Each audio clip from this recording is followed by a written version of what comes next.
It's the show that you asked for. It's Keeping It Real Sports. And I'm your boy, I'm the real sports guy, Steve Taylor. He is the Sandman, Andy Sanzada. Talk to me, Sandman. Steve Taylor, it's championship week in college football. How exciting is that? Unfortunately, the Buckeyes will not be participating for the first time in 8 years, but there are some really good games on the docket. And, I had a pretty rough week in my NFL picks. So we'll get into that a little bit later. We will get to all of that, but first we want to get into the hurry up. And let's start with Showdown Saturday, your recap, your thoughts. First, the Ohio State-Michigan game, and then we'll talk about the Alabama-Auburn game. First, the Ohio State-Michigan. Well, for me, Steve, Ohio State just didn't come to play. And I've never seen a Ryan Day coach team not ready, but they weren't ready for what Michigan was bringing. And they fell back to their tendencies against Oregon. They couldn't stop the run, and I just don't understand how you don't make that adjustment. Plus, the little flare-up in the hallway at halftime, I think, got into the Ohio State heads a little bit and might have had something to do with the second half. But every time they got within one score, all they had to do, Steve Taylor, was get a stop. And you and I both know that they're going to make Michigan sweat it. And they couldn't do it. They couldn't get a stop. So, listen, credit to Michigan. They got it done. But those words are never coming out of my mouth. Yeah. They definitely got it done, man. Bottom line, they pushed the Buckeyes around like a chopper car for 3.5 hours, man. And that's just what it is, man. But when we look at the other game, man, let's look at the Iron Bowl, man. And we talked about that. And Andy, I was that guy who promised you that Alabama was pretty much going to drop the house, man, on Auburn. That didn't happen. Andy, give me your thoughts, man, on what really transpired in that one. I was surprised, just like you were, at how close this game was, because everybody thought when Bo Nix went down for the year and their kicker Carlson went down for the year, what chance did Auburn have? Well, everybody forgot how good their defense has been all year. And their defense almost won them that game. And it's just so frustrating to know that one play determined the outcome of that game. All that running back had to do was stay in bounds, let 40 more seconds run off that clock because Alabama didn't have any timeouts, and Auburn pulls the upset. But he went out of bounds, and we saw what happened.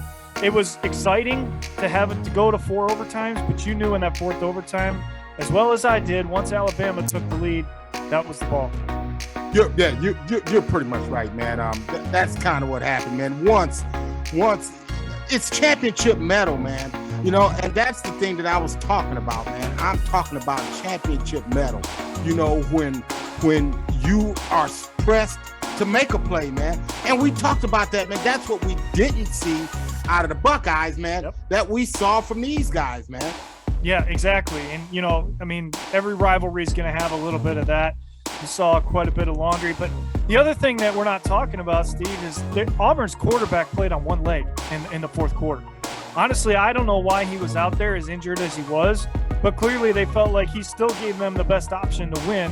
And Auburn's punter also put Alabama in a tough position inside the 5-yard line, 3 consecutive possessions. Yeah. All those things were adding up to an upset.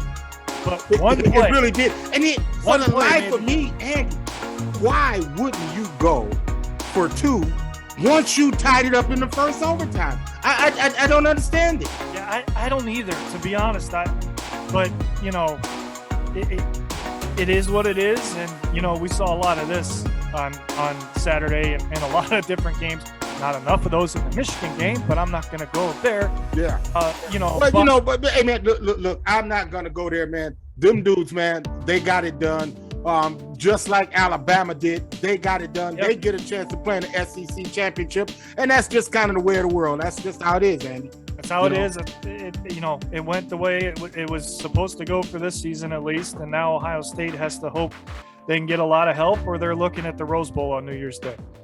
Pretty much. So, with that said, man, let's keep it moving, man. We're in a hurry up, and when we're talking about Major League Baseball, man. the lockout comes, man. The plethora of deals that were done this week. You called me the one. Let me pick one out. Let's Max Scherzer. You know, for 3 years, 130 million, like 43 and some change, man, per year. But Andy, I mean, my goodness, man, give me your thoughts, brother. Well, I'm going to keep it short because this is my sound off for the week because I've had it with Major League Baseball. But, you know, the bottom line to me, Steve, is these guys are greedy and they forget where their paycheck's coming from. And it's not about the fans anymore. It's all about them. And I'll get in, like I said, I'm going to go off on them in the sound off. But, you know, not a good time for Major League Baseball to have a lockout, considering that only 12 million people watch the World Series. That's not good for your sport. Yeah. You're not wrong, Andy. You're not wrong. You know, and you know, this thing doesn't look like it is going to end anytime soon. But they're locked out, man. But hey, we're in the hurry up. So, man, let's keep it moving, man. Keep rolling. I mean, Andy, let's move to hoops, man. And when I looked at college hoops, the next week we'll give you our very first college. Oh man, I'm excited about that, man. Can I retract real quick before we go down to hoops? The one thing we forgot to mention was, as good as all of those conference championship essentially games were, what are we talking about on Monday this past week? We were talking about the coaching changes, right? And you know, there were a couple of them that really caught both of us off guard. Most notably, obviously, Brian Kelly leaving Notre Dame. Yeah. Brian Kelly leaves Notre Dame. Not necessarily. Lincoln Riley, man. Lincoln Riley leaving Oklahoma, man. I mean, he didn't want to go to the SEC, Steve. That's the reason he left Oklahoma. When Oklahoma said, we're going to the SEC, Lincoln Riley said, okay, I don't need all that competition. I'm going to go put myself in a playoff in a conference that I know I can go, and with the right recruits, go out and just win it and not leave any doubts. I mean, I really can't complain, man. I really can't. You know, he gets his chance. He goes out west, gets a chance to reboot a big program. You got to remember, that first program was kind of handed to him. That was already gift wrapped for him. He gets a chance to fix it and build his own program. So you really can't complain with him on that. But he's built a reputation because 5 of his recruits already dropped out of Oklahoma and transferred over to USC. Yeah. You know why? Because he's a hell of a recruiter. Yeah. You can't say that he isn't. You can't say that he isn't. So that brings us to hoops, man. And we were talking about college basketball.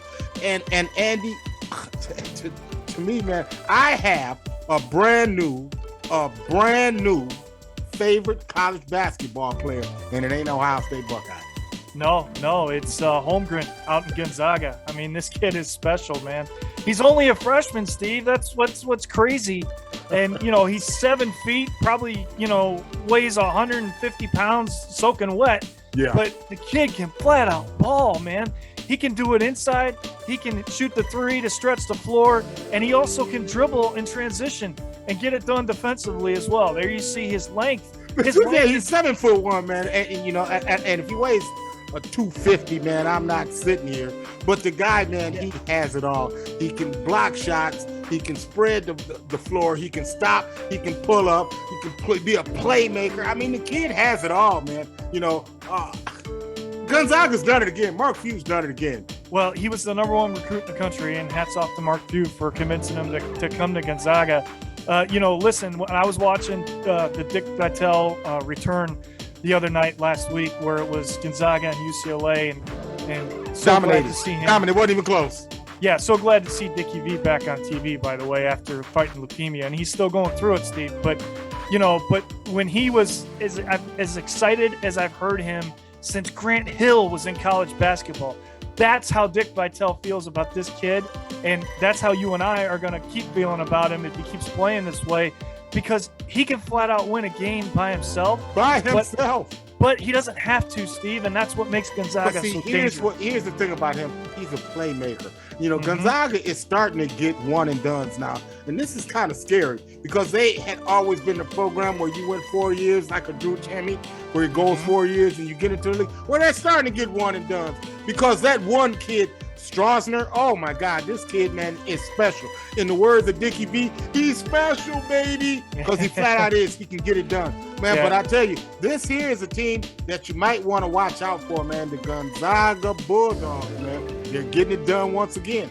Yeah, and it's all because of a freshman and a senior. You know, can't forget Drew Timme.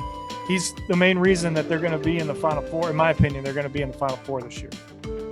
You know, when the thing about it, they were rated number one before they lost to Duke this week.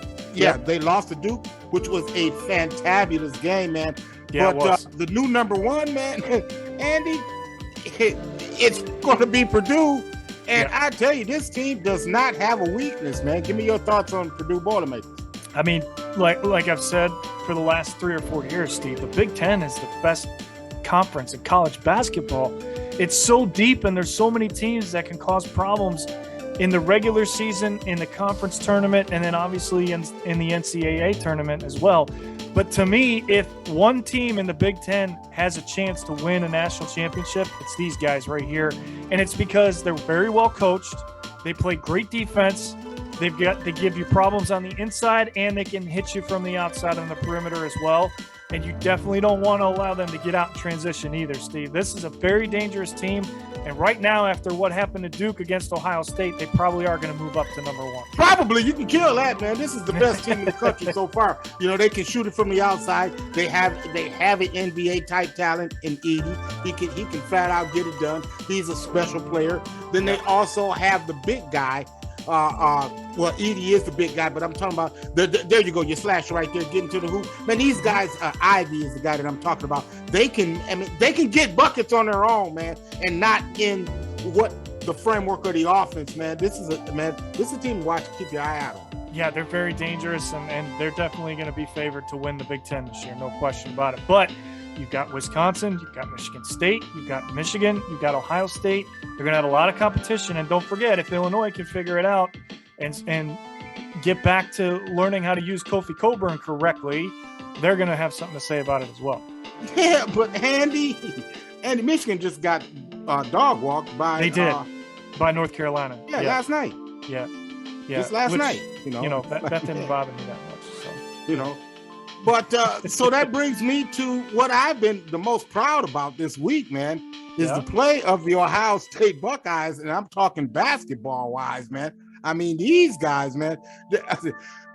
We talked about this beforehand, Andy. I said, this could get ugly. Man, the adjustments that these guys made at the half, man. Man, my hat's off, man. Well, I learned a lesson. Don't turn the game off at halftime, right? Because, I saw the trends, and I knew there was a fantastic game on the NBA because it was Golden State and Phoenix that night. I went over and watched every bit of that game. I'm glad I did, but I wish I would have seen the comeback.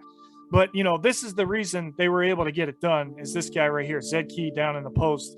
He was just a beast and dominant, and like you were telling me, all he did was work on Duke's bigs, get him fouled out of the game, and that opened up the lane for the guards to penetrate in and get him the ball down low. And then E.J. Liddell did his thing like he does every game. Aaron's hit a couple of key threes, and their defense shut down Duke in the second half. Duke couldn't hit the broadside of a barn, and they are predicated on shooting the basketball. And if they don't shoot well, they're not going to win, and you saw that firsthand. I think Duke might have gotten a little overconfident with such a large lead at halftime, but credit to Russell coming off the bench and really jumping. There you go, Russell. And I'm talking about the adjustments made by Holmgren and the Buckeye staff. I mean, better floor spacing in the first half. You allowed yourself to be defended by the way that you shrunk the floor. You widened the floor. You got better passing angles into the post. Zed Key fouled out the whole damn team. Neither guy to hit jump shots. Russell came off the bench, filled it up, scored 14 points in about 8-9 minutes. He was the difference in the game. Look for him down the stretch. But, Andy, the last 4:39, they hold Duke scoreless. They're going a 14-1 run to close the game. But I'm not looking at that. I'm looking at I quit counting missed free throws at 14. Yeah. Had they made their free throws, they'd have blew Duke out, man. I mean, Ohio State's got a real good basketball team, man. They do, and it's because they have a fantastic coach. I love Chris Holtmann. When Thad Matta left and they brought him in, that was a godsend to me because I think he's a great coach and he knows how to develop this young talent. He's doing a hell of a job. He almost won a tournament last week if it wasn't for a buzzer beater. People are forgetting that already. So look out for Ohio State on the basketball court. So. Yep. So yeah. So yeah, look out for there it Ohio is. Yeah, that's the hurry up. That is it, man. And we did just that. We got it done. Yeah. So now we're moving on to college football and a big shakeup amongst the top 10 this week, Steve. A huge shakeup. As we look at our power rankings here, I know you've got them ready to go. Yep. You ready? And let's get into it. College football top 10. This week's top 10, and we'll start with just that. Number 10, the Oregon Ducks. They're back. I tell you, man, they just won't go away, man. No, I mean, they're a good football team, Steve. I honestly think if they hadn't, lost to Stanford, we'd be talking about them in the playoff right now. You lose to Stanford after you go to Columbus and win, whatever. It is what it is. They got housed in Utah. We're going to talk about that conference championship game here coming up. But they're definitely a top 10 team, and they have a really good chance to win a conference championship to prove it. Yeah, they definitely do. And then the thing that I want to talk about, the offensive coordinator for Oregon is good friends with the offensive coordinator for Michigan. Didn't you see any similarities, man, between those two games? Yeah, I saw too many. Just saying. Way too many. Number 9 this week is the Baylor Bears, and they just won't go away either, Andy. They're there. They're playing for a conference championship and the Big 12 championship, but I was a little surprised that they dropped, Steve, because they did win their game last week. But again, they're in the conference championship, and that's why I think they dropped, because now they're playing for a conference title by default, right? Yes, they beat Oklahoma, but had Oklahoma beat Oklahoma State, Baylor wouldn't be in the Big 12 championship. It would be a rematch between Oklahoma and Oklahoma State. And I just think that they haven't shown enough to the committee to earn a top 8 spot. So there they are at 9. And let's see if they can prove everybody wrong by winning the conference title against Oklahoma State this week. Yeah. So it'll be a good one. So Baylor coming in at number 9. Number 8 is the Ole Miss Rebels, and they just the team steady. Just steady daddy. Right there. The quarterback. But what I keep hearing, Andy, my ear is telling me, Lane Kiffin to Miami is a strong possibility.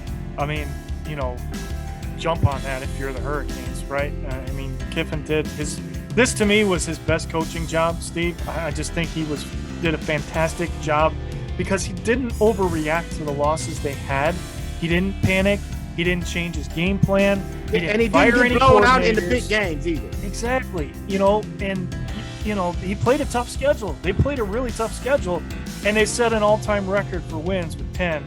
And remember, people, they didn't do that when Eli Manning was their quarterback.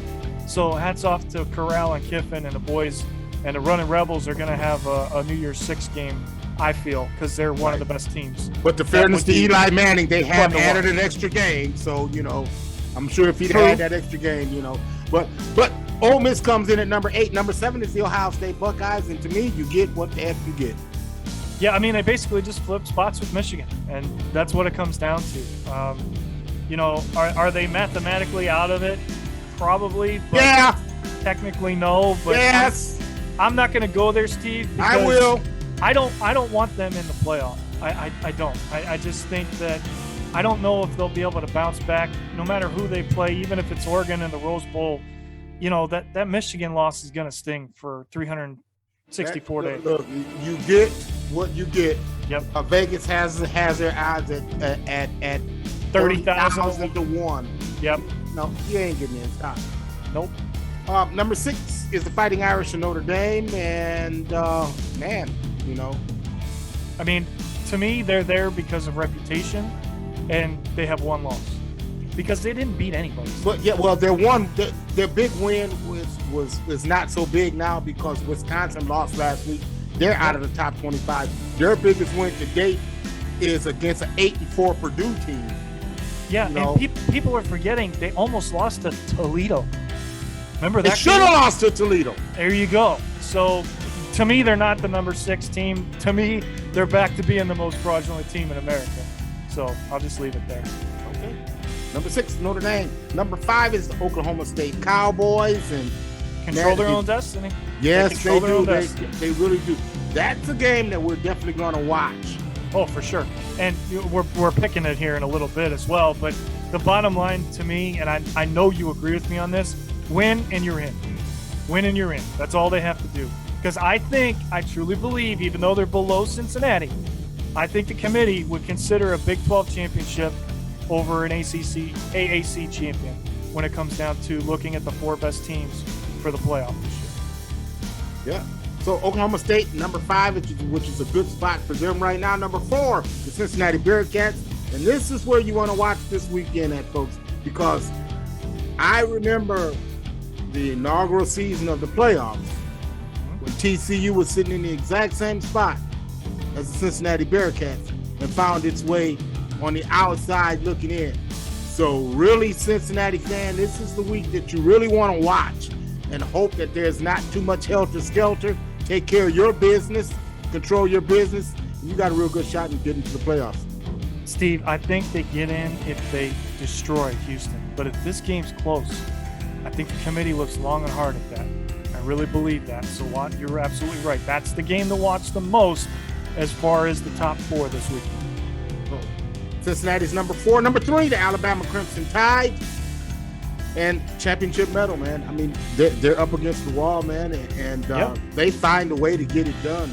They make the plays. You can say it may not be pretty, but at the end of the day, you want to go 1-0 at the end of the week, and that's what they continue to do.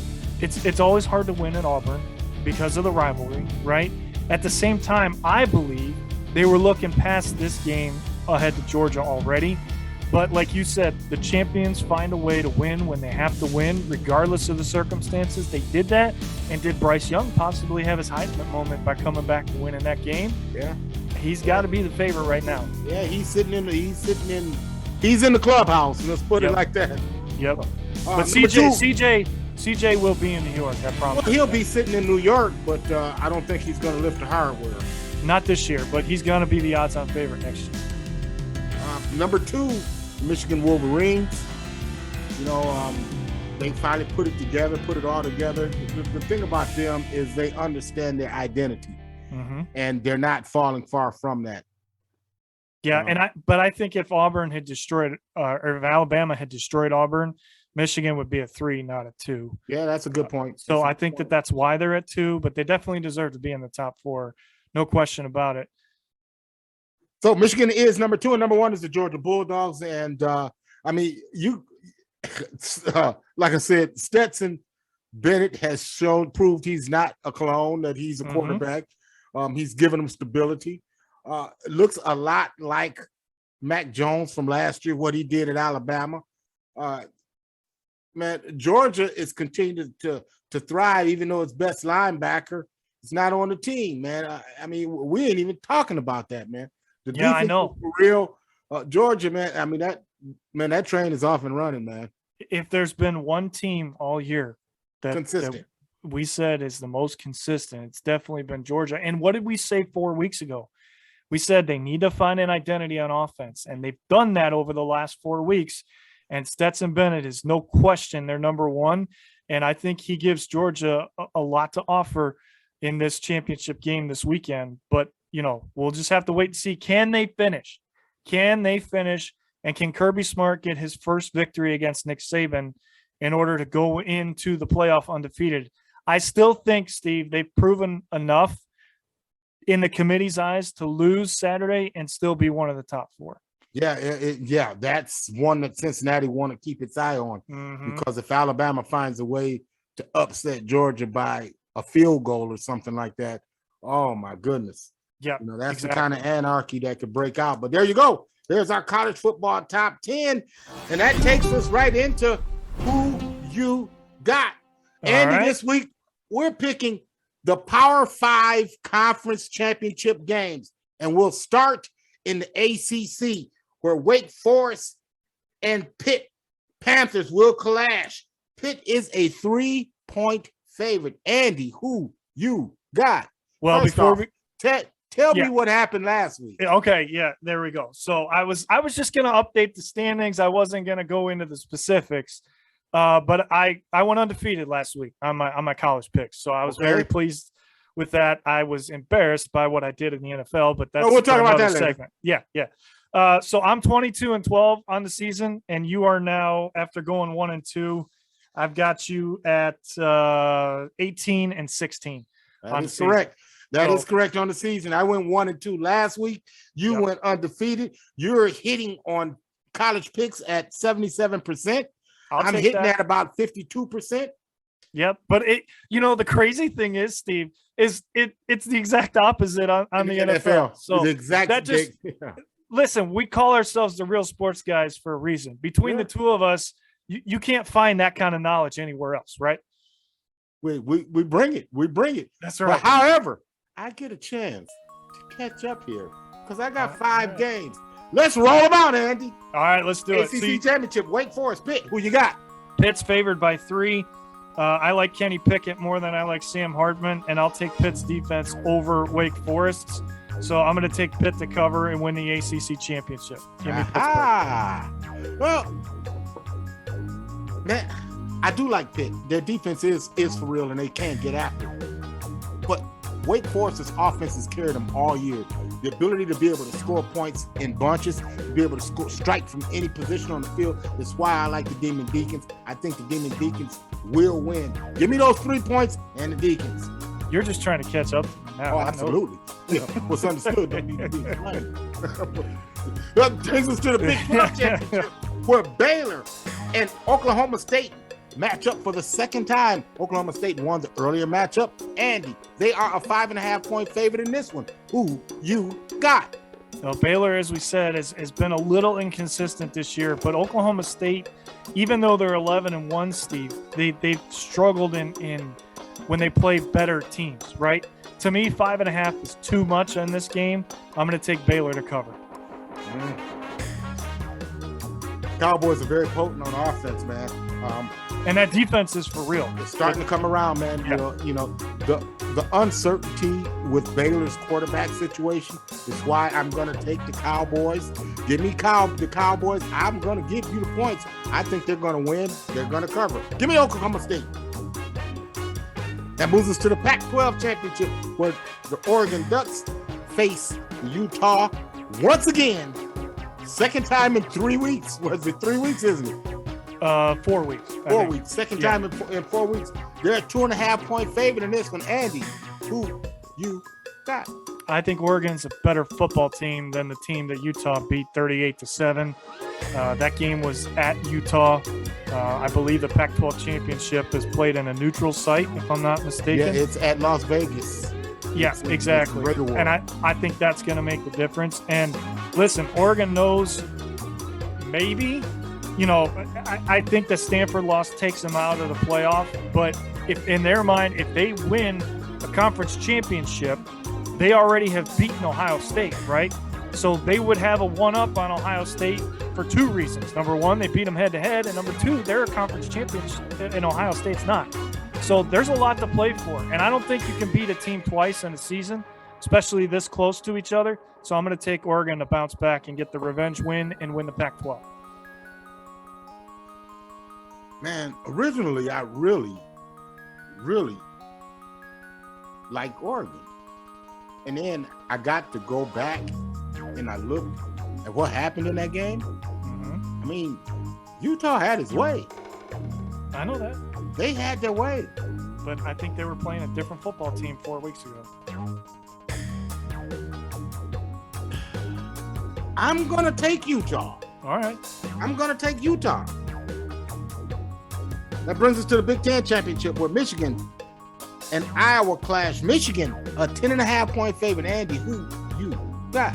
I know you've been dogging Iowa all year, Steve. But to me, all they had to do in their mind was get to this game to really put their complete game all together. I think they're going to do that. 10.5 is an insult, in my opinion. I think Iowa's just too good of a football team to get beaten by that much.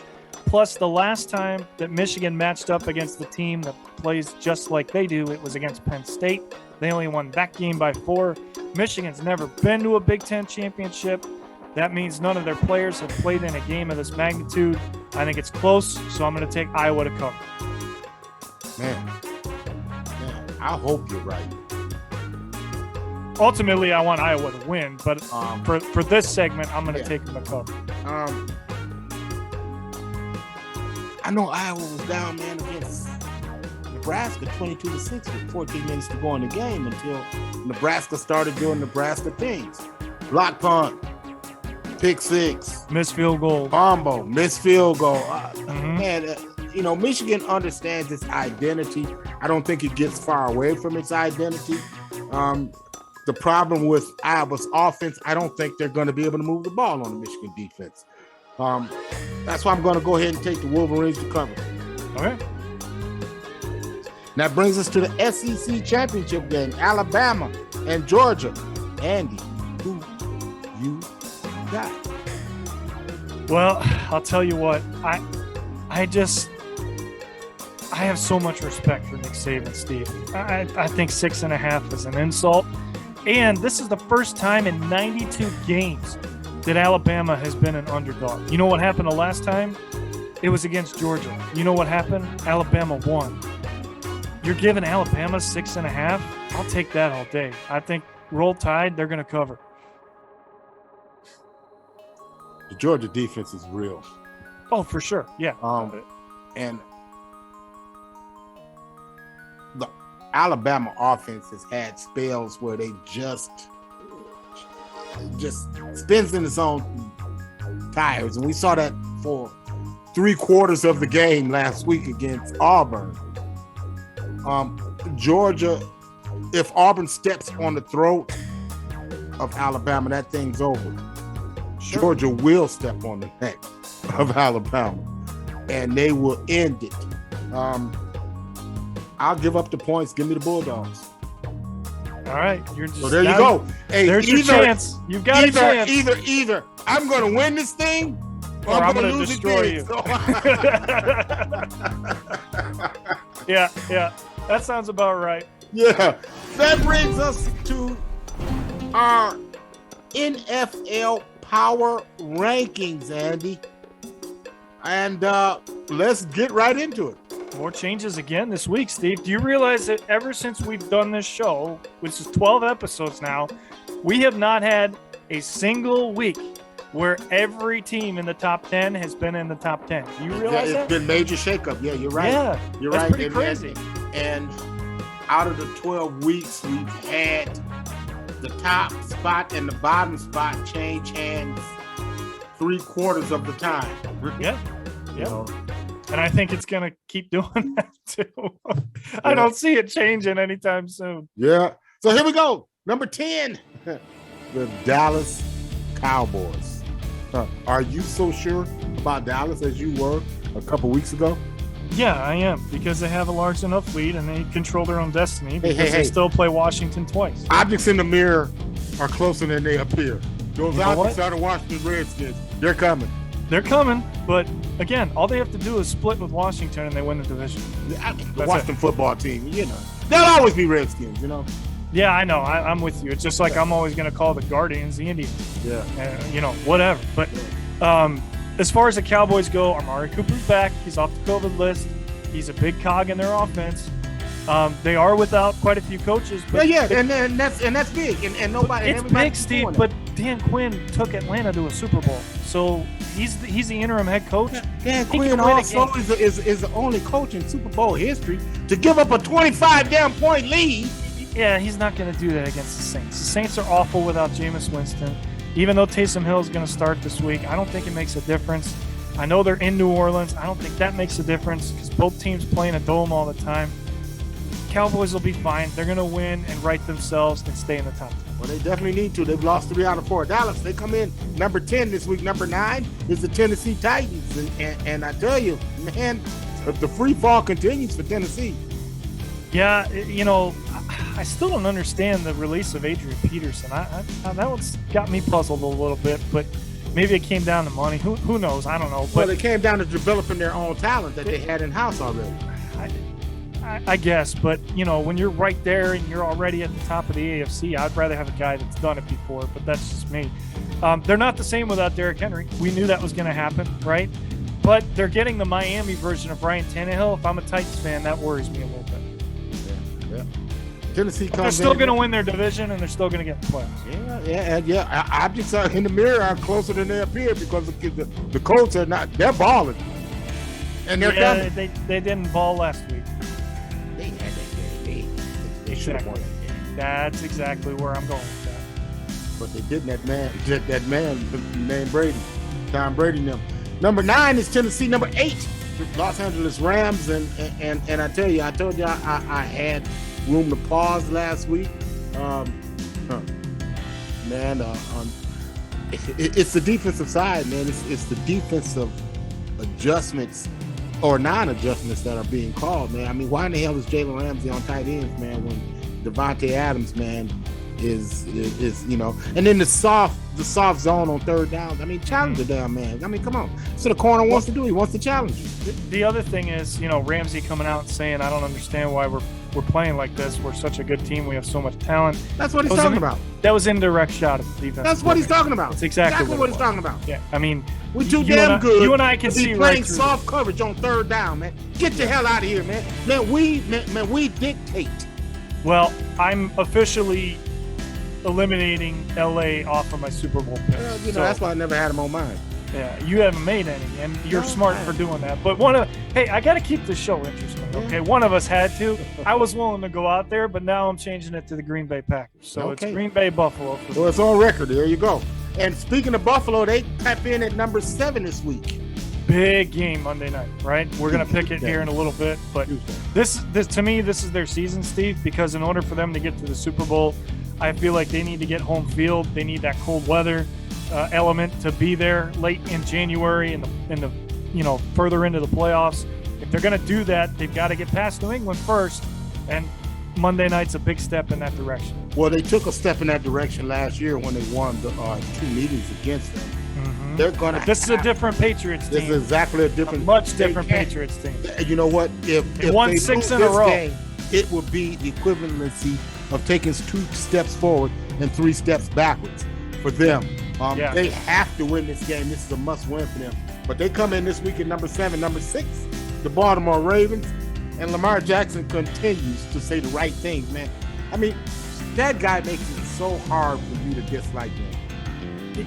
You're absolutely right, Steve. I dislike him because he's a Raven, but that's the only reason, okay? He's a terrific young man. He says all the right things. He's a hell of a leader. He's a hell of a teammate. And I wish he'd give Baker Mayfield some lessons on how to handle a press conference after a loss because, Baker comes out here with... That was a win, by the way. When he was talking. That was a win. Yeah, exactly. But see, I thought it was a loss because he threw 4 picks and said he played like a rookie. Yeah. Because he said all the right things, like you were saying. And you have to respect him, but he's got to clean up those turnovers. Just like we talked about Mahomes. If Baltimore wants to get where they want to go, that's got to change. That was not a Lamar Jackson performance. I expect them to bounce back big time against Pittsburgh on the road this week.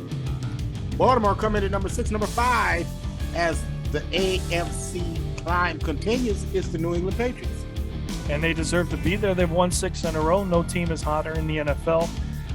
They're very dangerous. Mac Jones is doing what he needs to do. He's not playing like a rookie, Steve. He's really not. And that's the thing that's most impressive to me. But I honestly believe the only reason he's not playing that way is because Josh McDaniels is telling him what to do and how to operate that offense. They're able to. He hasn't been stressed, Andy. And until he hasn't been put under enough pressure by opposing defenses, I think that changes against Buffalo. I do too, but the thing is, New England is unfolding him a little bit at a time and putting a little bit more on his plate every week, a little bit more on his plate every week, not asking him to do the things that he can't do. Punt is not a bad word. I mean, man, this could be the best Bill Belichick coaching performance. I mean, he's the best of all time for a reason, and he's finally getting a chance to prove it without people saying you couldn't do it without Tom Brady. So we'll see if he can finish it off, but he's off to a fantastic start. Number 4, the Kansas City Chiefs, and they continue to make noise. Listen, as long as they stay healthy, nobody wants to play this team. Nobody. I know that. You know, and I'll give you a lot of credit because you said a couple weeks back when they were under 500, they were going to turn it around and win the West. And if they beat Denver on Sunday, they basically are going to steal it. So credit to you on seeing that coming. But I'm on the train now, and I'm riding it too. I don't think anybody can catch them in the West, and they're going to be a serious threat in the AFC playoffs. Kansas City Chiefs, they tip in at number 4. Number 3, the Tampa Bay Buccaneers and Tom Brady and them. Tom Brady and them got a little bit of help from Carson Wentz being Carson Wentz last week. But at the same time, they have the easiest schedule remaining in the NFL, Steve. They're probably going to finish as the number 1 seed in the NFC, and that could be a problem for teams like Green Bay and Arizona, potentially the Rams and the Cowboys, because they play very, very well at Raymond James Stadium. So, but, you know, Tom Brady is putting himself in the MVP conversation once again at 44 years old. It's never going to get done again in any sport. This is the equivalent of Gordie Howe playing in the NHL at 50. Okay? That's what this is. And it's spectacular to watch. Yeah, he's definitely getting it done playing at a high level. Tom Brady and them come in at number 3. Number 2, the Green Bay Packers. Yeah, my new Super Bowl pick. And, you know, Aaron Rodgers is back to being Aaron Rodgers. That throw, man, that he made to Randall Cobb, man, over the linebacker, man. Come on. It's just so much fun to watch him play football, isn't it? It wasn't fun Sunday. Well, not for you. I'm sorry. I didn't mean to dig at you that way. Yeah, but you're right.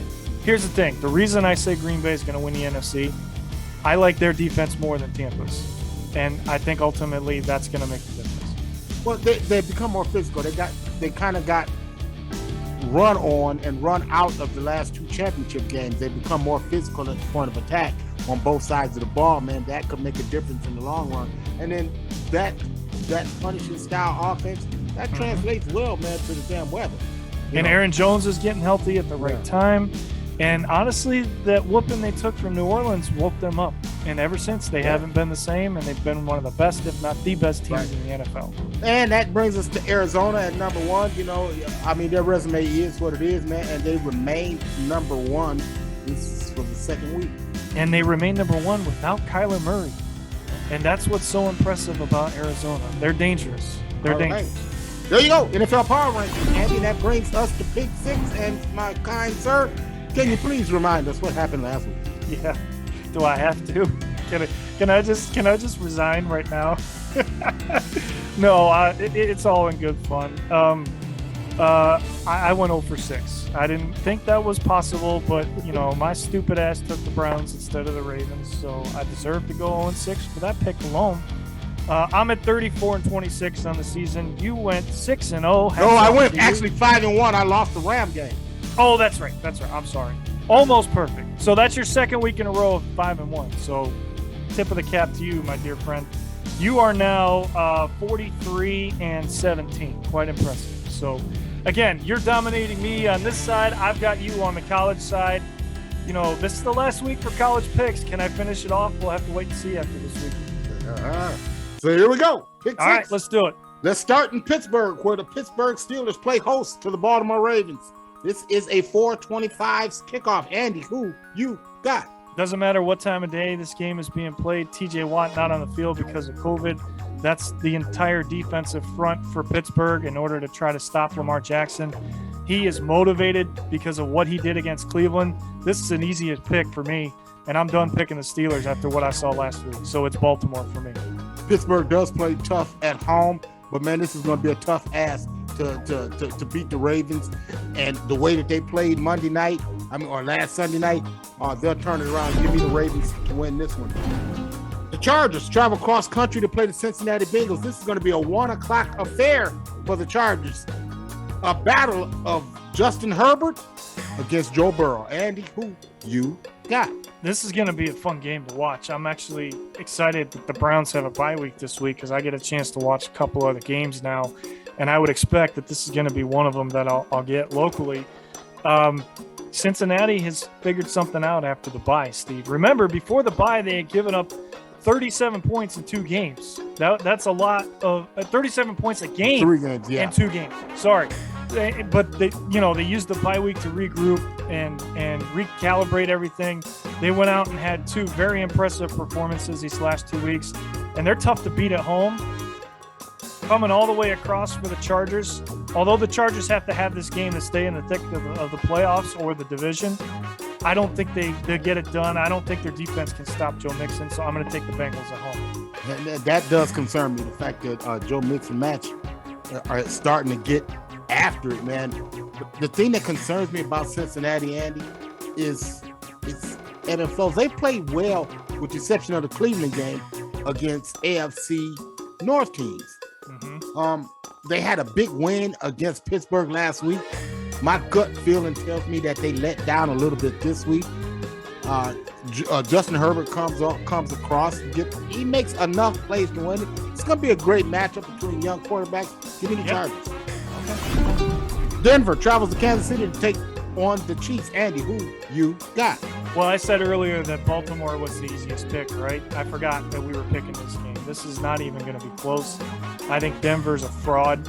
I think they've just had an easy schedule, and Kansas City is hitting their groove. This was flexed into the night game on NBC. Arrowhead at night is one of the toughest stadiums to play at, regardless of who's coming in there. This is an easy pick, Steve. It's Kansas City all the way. And they're going to put some distance between them and the other 3 teams by winning this game and on their way to another AFC West title. Well, this was flexed into NBC for a reason, man. It's because Denver has found its stride in running the football. I mean, they have the most potent running attack in the NFL. Mm-hmm. This side of the Baltimore Ravens. So let's not diminish that. Teddy Two Gloves don't make mistakes. Nope. It's just I don't think he has enough bullets in his gun to be able to stop my homeboy and my homie Patrick, my homie. Give me the Kansas City Chiefs. And Tyrann Mathieu is going to shut down Cortland Sutton on the outside too. So that's going to take away one of his favorite targets. I mean, that kid Patrick is playing good football, man. Yeah. He's a better football player than people give him credit for. Oh, for sure. The Denver Broncos are just a quarterback away, buddy. You might be had right a Russell Wilson. Oh my God, have mercy. Well, you know what the funny thing is, Von Miller left and they're 2-1. Yeah, and we ain't won a damn game. Exactly. So, that brings us to the Washington Redskins traveling to Vegas to take on the Raiders. Andy, who you got? The Redskins are coming off of a 3-game winning streak. Well, we've got to call them the Washington football team now. I know we hate to I know, that, I can't. I'm sorry. It's the football listen, team. I'm trying not to get us canceled, okay? Yeah. I'm just looking out, all right? The Raiders are going to carry the momentum off of a huge overtime win. They're going back home. I think that's just what they need. Washington's won 3 in a row, but they still don't have Chase Young. He's out for the year. And I think, the Raiders being at home, knowing they have to win this game to stay in the thick of it for the West and the wild card, I'm going to take the Raiders to get it done. But I'm not too confident in this one, but I'll take the home team on this one. Nor should you be, because the Dallas Cowboys had their chances to win that game Thanksgiving Day. They were just feeling rather generous. Washington is finding ways to win. Andy, do you realize McKissick is the most targeted wide receiver coming out of the backfield? Yeah. I mean, he's basically determines their offense. If they can get him the football, is predicated off the short passing absolutely, game, and then they can extend and make those plays down the field with Magic Carey, and McLaurin, and company. You got McLaurin on the outside, and you've got Logan Thomas down the middle. So, yeah. And then Deebo Samuel. Not Deebo, Curtis Samuel. Curtis Samuel back on the football field, which is great to see after all the groin injuries he's been going through. Give me the Washington football team. All right. That brings us to San Francisco, traveling to Seattle and the 12th man to take on the Seahawks. Andy, who you got? I think the 12th man is the key there, Steve. San Francisco does not like playing in this stadium. Who does? And they're coming into this game. Well, who does? Exactly. That's why they probably have the best home field in all of football. But they're coming into this game without their main weapon on offense. Deebo Samuel is going to be out 1, maybe 2 weeks. I think Garoppolo is overdue to have a hiccup. I think Russell Wilson is a true professional. I believe him when he says he's going to compete to the end, regardless of if they decide to trade him or if he requests a trade. And again, I just think that being in Seattle, it's going to make a difference.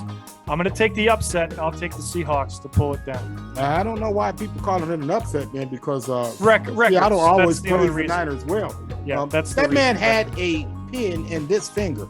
Now that's his throwing hand. He's got a pin in it, and you saw the progression of him from the very first week to the second week to last week. I think he takes another step up, and throughout all of this, the one consistent unit has been the defense that kept him in games. I could think they'll continue to do that. I agree with you. Give me Seattle. In the last game, brings us to Monday night, for the New England Patriots travel to Buffalo to take on the Buffalo Bills. Andy, who you got? Well, I'm very tempted. I just want to say this. I'm very tempted to take New England because they have won 6 in a row and they look unbeatable right now. However, thank you. I know Buffalo has to make a statement and win this football game. It's at home. It's on Monday night. It's a divisional game. They have to have this game to show New England they're not ready to give up the division just yet. And again, Buffalo trying to get home field in the playoffs will be huge. They've got to have it. I think they can get it. And I think the defense will finally rattle Mac Jones. And this will be the first defense that we're going to see him play like a rookie against. So Buffalo at home. Yeah, man. The Buffalo defense has the ability to put you in uncomfortable situations. I haven't seen Mac Jones in a lot of those uncomfortable situations.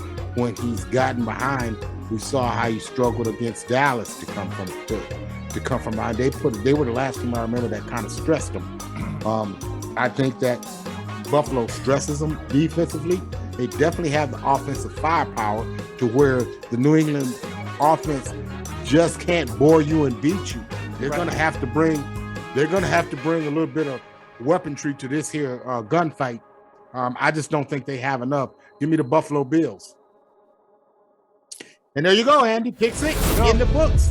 That brings us to our news segment, man. This one's called Sound Off. And my brother, I'm going to give you the floor first. Man. Andy, Sandman, sound off. All right. I teased this earlier, Steve, and I'm going to go off on it now without getting too lengthy because I know we got to wrap the show up. But I've had it with Major League Baseball. This lockout is a slap in the face to us as fans and as broadcasters. All these guys do is gripe and gripe and gripe. First of all, your sport is not in a good position right now, okay? Your games are too long. The rules that you made to try to change that didn't work. It actually made it longer, all right? You only had 12 million people watching the most important series all season in the World Series. That doesn't matter who's playing. If this is America's pastime and everybody's favorite sport in the summer, then you should have at least 20 to 30 million people watching every single game in the World Series. That didn't happen, okay? You've got all this controversy about pulling the All-Star game out last year for political reasons. Rob Manfred, Steve Taylor, is by far the worst commissioner in all of professional sports right now. And he is not even trying to put up a fight to try to get this thing done. And that is why I'm really pissed off. Listen, we, the fans, are the reason you assholes get to play a sport for a living, okay? I think you've forgotten that because all we've done is shown up because of COVID. Oh, COVID's over. Let's go back to the ballpark. Let's do this. No, I'm done. I'm boycotting Major League Baseball as far as attending games. I might even boycott it as far as watching them. Probably not because that would hurt this show, so I can't really do that. But I'm tempted to because I've had it. I'm over it. You're giving a 38-year-old $43 million a year, and you're still not happy about what the second and third tier players are getting? How about you get better? How about you earn it? How about you stop giving handouts to these guys just because they're professional athletes? I'm sick of it. So if and when they get something done, I'm asking Major League Baseball fans to stay out of the ballparks, boycott this sport, and remind them that we are the reason that they get to play a sport for a living. All right. So, Andy, I'm going to sound off on boxing fathers, in particular, Teofimo Lopez Sr. This past weekend, I saw Teofimo Lopez fight George Kambosos. I counted at best 7 rounds to 5 Kambosos. At best, at worst, at absolute worst. Now, keep in mind, this is the same Teofimo Lopez that I call pound for pound one of the top 5 fighters. This is the same Teofimo Lopez who put together a masterful performance against Vasily Lomachenko. This is the same Teofimo Lopez that knocked out Richard Coleman. This is the same Teofimo Lopez that got to the pinnacle that he wanted to reach. And once he got there, he quit. And a lot of this is because of boxing dads. See, you need to be a dad first and allow your son to be trained by professionals. See, not once did I hear you tell your son the adjustments to make in that combat fight when he was in a firefight. Not once did you tell him, hey, look, back up, back him up with the jab, get a little bit closer, quit opening yourself up, quit trying to be the aggressor. Just let it come to you. Not once did I hear that. All I heard you tell him is, you're okay. We won that round. You're okay. We won. Don't lie to your kid. You did your kid a disservice. I've seen that time and time again throughout boxing where the dad wants to be the trainer when he should be the dad. At the end of the day, let the trainers train. Be a dad. That's my sound off for this week. That was a good one. As always. There you go, Andy. So Episode 12 in the books, man. It's just so fun, but we got to run, Andy, until next week. We wish you love. And peace. Deuces. We'll see you.